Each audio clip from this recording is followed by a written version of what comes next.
So, Tom, another popular question that we have coming in is, are bonds a safer investment than stocks overall?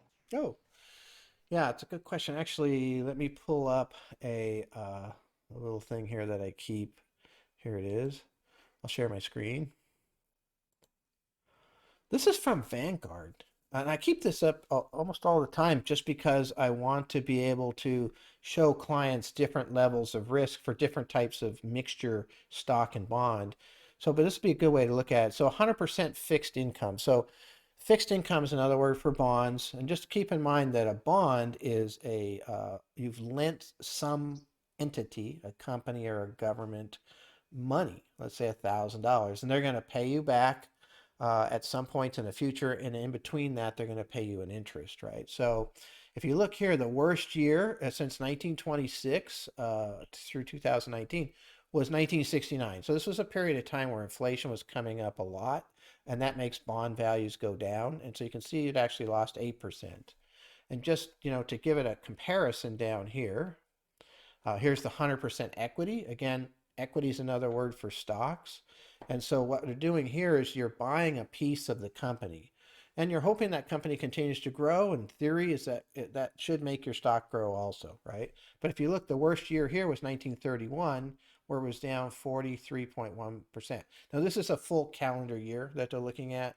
You can see bigger drops, as far as that goes from high to low. But if you hold on to it for a full year, the worst year was 1931. So obviously, 43% down versus 8. Yeah, bonds are much safer than stocks.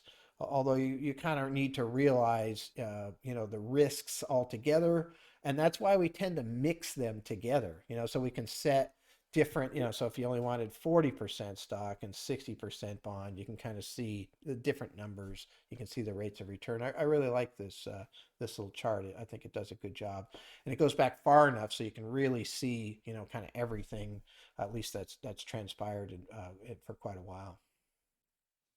So right now the environment's like a super low interest environment. So is there money to be made in fixed income or just general returns in general? Now it's very, very difficult period of time for fixed income because we're more like this 1969 than we are like this 1982. In 1982, interest rates were super, super high and they started to come down. When interest rates come down, the values go up, and man, bonds made 32%. We're more like this, exactly what you're saying. Interest rates hit, very, very low numbers last August. And so now they're starting to come back up, and we're seeing some negatives here. The first quarter of 2021 was one of the worst quarters for bonds in the last 20 years, for example. And so, yeah, just have to be super careful in this area right now. What we've been doing is sticking to very short-term bonds, short-term government bonds, short-term Treasury inflation protection securities called TIPS. Those are do better when there's higher inflation, generally speaking, and short-term high yields.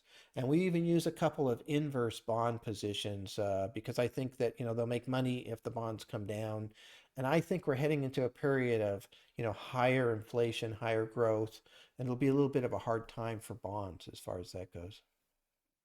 So going off of that, so are you saying that because when interest rates are increasing, you want to stay to very short-term bonds, Yep. and when it's decreasing, you want to stay to long-term bonds? Yeah, that's exactly right. So last year, interest rates were decreasing because they were lowering rates to try to bail the economy out and, make it easier for companies to borrow at a lower rate and what have you. And we went to longer term treasury bonds and they appreciated quite nicely. This year, again, just the opposite. We're seeing interest rates come up.